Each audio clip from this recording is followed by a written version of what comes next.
All right, we're getting some breaking news. John Kirby speaking at the White House there, just alerting everyone that the U.S.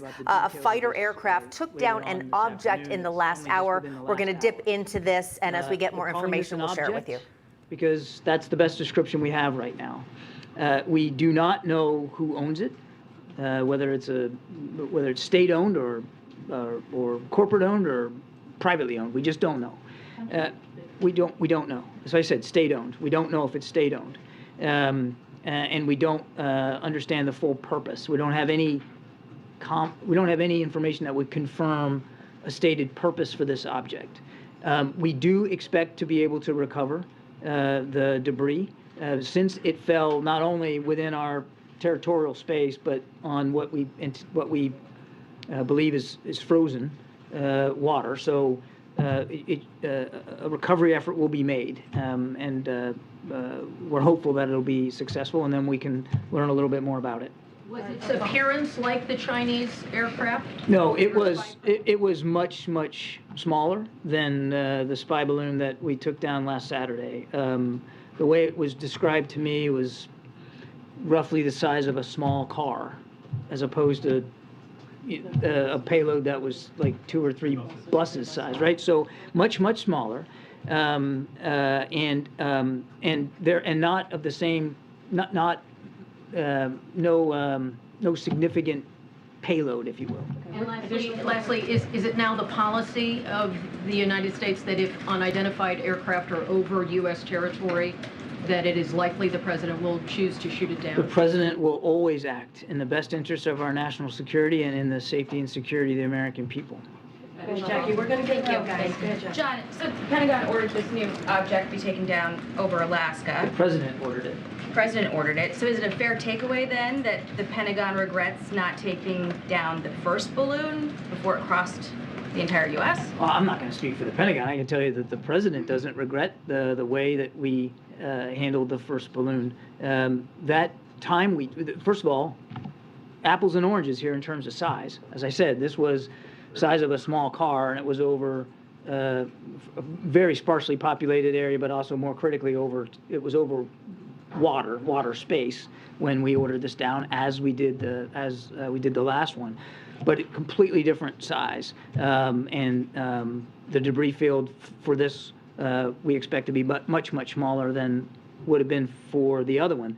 That's difference one. Difference two, we knew for a fact that the PRC balloon that we shot down last week was in fact a surveillance asset, and capable of surveillance over sensitive military sites, and that it had self-propulsion and maneuver capabilities. There's no indication that this one did.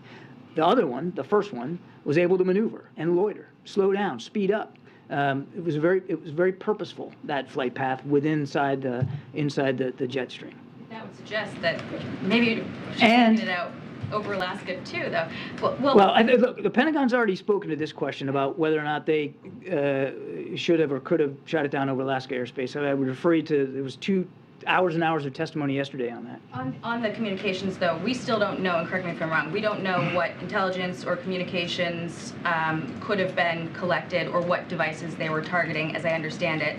So that being said, how can the president say it was not a major breach if we don't know that? What we do know is we knew the basic flight path of this thing, and we were able to take steps at sensitive military sites that we believed would be along the flight path to significantly curtail any intelligence ability that the Chinese could get from the balloon. Certainly curtail anything that would be above and beyond what they normally try to collect through other means.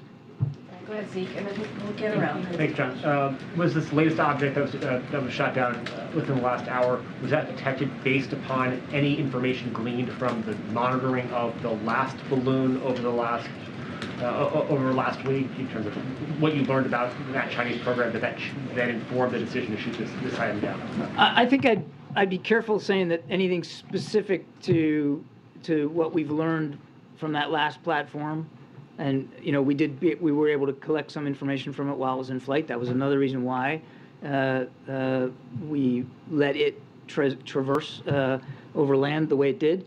But I would be, I would not say that information gleaned from our surveillance of that surveillance balloon provided insights that permitted this detection and track. And as of this moment, are you convinced that you shot down, do you know what you shot down, that it wasn't just, a harmless weather balloon? That, that there was some motivation flying this over U.S. airspace, or is it truly? I think we're going to try to learn more. I can tell you it was an object. It was at 40,000 feet, and the predominant concern by the president was a safety of flight issue at that altitude. Remember the one that we shot down last Saturday? It was at 65,000+ feet. So no threat to civilian aircraft. This one at 40,000 feet could have posed a threat to civilian aircraft, and it did not appear to have the maneuverable capability that the other one did. So, virtually at the whim of the wind. Thank you, Crane. So just thank you, Kirby. So to follow up on what you just said about civilian aircraft, is that what you meant initially when you said there was a reasonable threat to shoot it down? Or was Yes, there my exact anything else? words were reasonable threat to the safety of civilian flight.